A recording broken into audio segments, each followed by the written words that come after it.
During the 1500s, as populations began to grow across the world to a record number of more than 500 million people, there was a sudden surge of impossible to explain unidentified flying objects sighted in mass clusters over highly populated cities that seemed to have engaged in what can only be described as aerial combat. So today, here at Unexplained Mysteries, we will be going over these strange reports over several centuries old and what they could mean for humanity. Back in 1561, the city of Nuremberg, Germany was one of the most popular, bustling and lively cities across the entirety of Europe, being the second most populated German city during the 16th century. Interestingly enough, due to its massive population, it would become the location of one of the largest UFO mass sightings witnessed in history. According to surviving newspaper documents, the event occurred during the early morning of the 14th of April back in 1561 at approximately 4 a.m. to 5 a.m. As the sun was rising, the citizens of Nuremberg began to notice that the sun was blotted out by two blood-red half-circles that hovered over the city. The witness accounts detailed that the red half-circles emitted their own light that lit up the sky in a dark red light, showing that the half-circles were most likely some form of red spotlight. Additionally, artistic recreations of the scene detail crescent-shaped, ball-like, triangular and cone-shaped objects appearing in the sky and engaging in a fiery battle, resulting in many of the craft falling to the ground in a puff of smoke and debris. The newspaper details the event in the following statement. In the morning of April 14th, 1561, at daybreak between 4 and 5 a.m., a dreadful apparition occurred on the sun, and then this was seen in Nuremberg, in the city, before the gates, and in the country, by many men and women. At first there appeared in the middle of the sun two blood-red semicircular arcs, just like the moon in its last quarter, and in the sun, above and below on both sides, the colour was blood.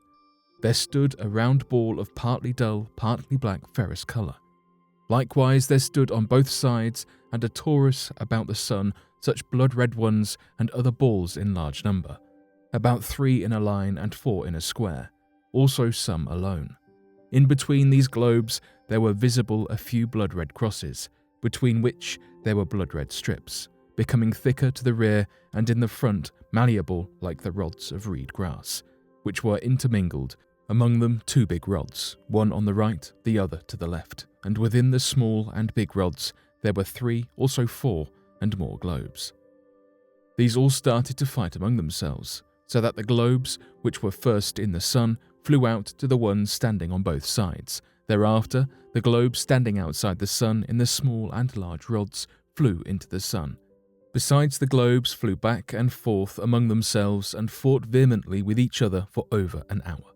And when the conflict in and again out of the sun was most intense, they became fatigued to such an extent that they all, as said above, fell from the sun down upon the earth as if they all burned, and they then wasted away on the earth with immense smoke. After all this, there was something like a black spear, very long and thick, sighted. The shaft pointed to the east, the point pointed west. Could this alien battle have been over the protection of one of the most populated German cities at the time? Were humans under threat of an alien race only to be protected by another, equally as advanced group of extraterrestrial life? What could the red light have represented, and after the crashing of the craft, where did the debris land and why was it never recovered? Interestingly enough, this would not be the only isolated incident of such a strange celestial phenomenon. Just like the celestial phenomenon that occurred in 1561, a little more than 5 years later and a few hundred miles away, the city of Basel, Switzerland, would also prove to be a mass sighting location for an extraterrestrial aerial battle that appeared to be focused around another massively populated region. However, unlike the battle that took place over Nuremberg, Germany, the Basel celestial event saw 3 separate events that took place over the course of 3 days, before ending completely in a dramatic aerial battle over the city.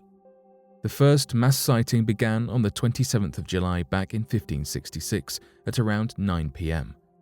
The newspapers described that the sun appeared to have lost all of its radiance, suddenly becoming incredibly dimmed like the moon.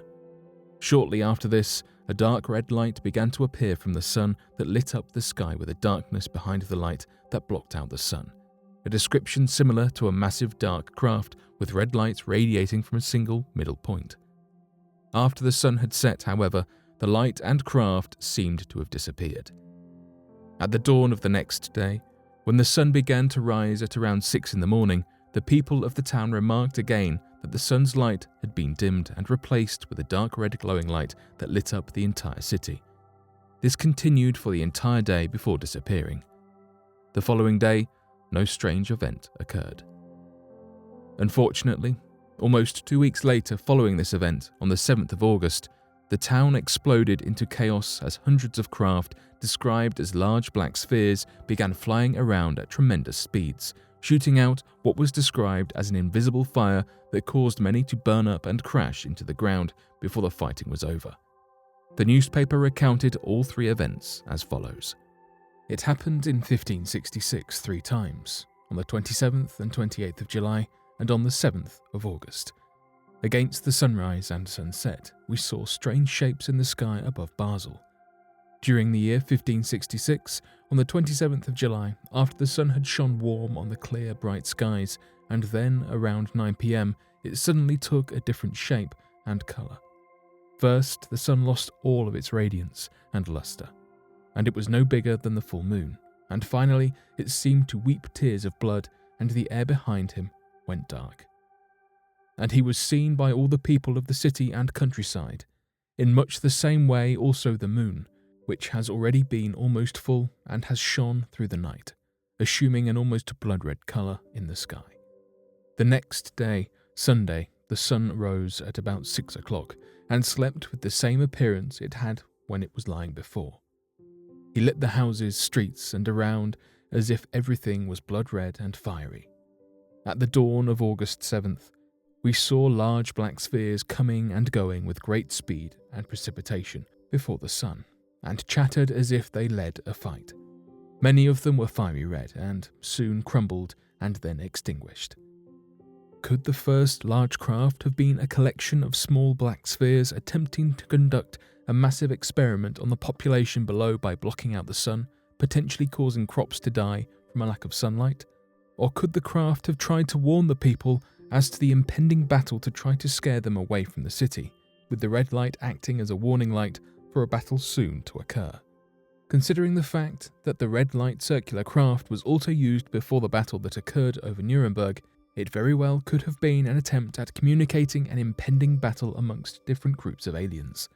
For humans, red could help to represent universal dangers such as a burning fire or fresh blood, which is a common comparison that witnesses of the event made, describing the lights and the craft looking to be blood red in colour.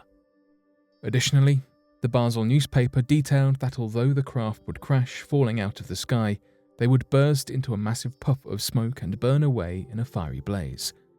This could help to explain why there were no advanced extraterrestrial craft that were recovered from the aerial battles, as they were burned up completely before they struck the ground to be retrieved. But why was there an extraterrestrial fight to begin with? The fact that the battles took place over some of the most heavily populated areas on the planet should be used as contextual information surrounding the event.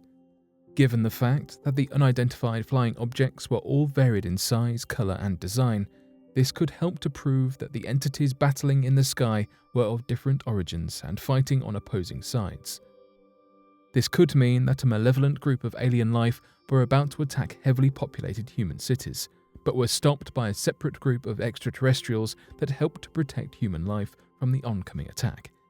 Interestingly enough, both articles described the attack as being a religious event, with some craft described as looking like the Christian cross, and that the enemies of human beings were stopped by the power of God. Although these events are the most well-documented and well-known celestial phenomena that seem eerily similar to descriptions of an alien dogfight, countless more events that held similar descriptions were made across many different cities throughout the 1500s. As far as humanity is aware, the entire planet could have been at the centre of a massive alien invasion that was only prevented by a protective extraterrestrial life that wanted to give humanity a chance of one day becoming a spacefaring species. But what do you all think of these yet-to-be-explained stories surrounding strange encounters with unidentified flying objects during the 1500s that seem to be tied to extraterrestrial aerial combat flights? Be sure to leave your questions and answers in the comment section below and help us to grow this community while working to solve these unexplained mysteries. And once again, thank you for watching, and don't forget to subscribe for more videos.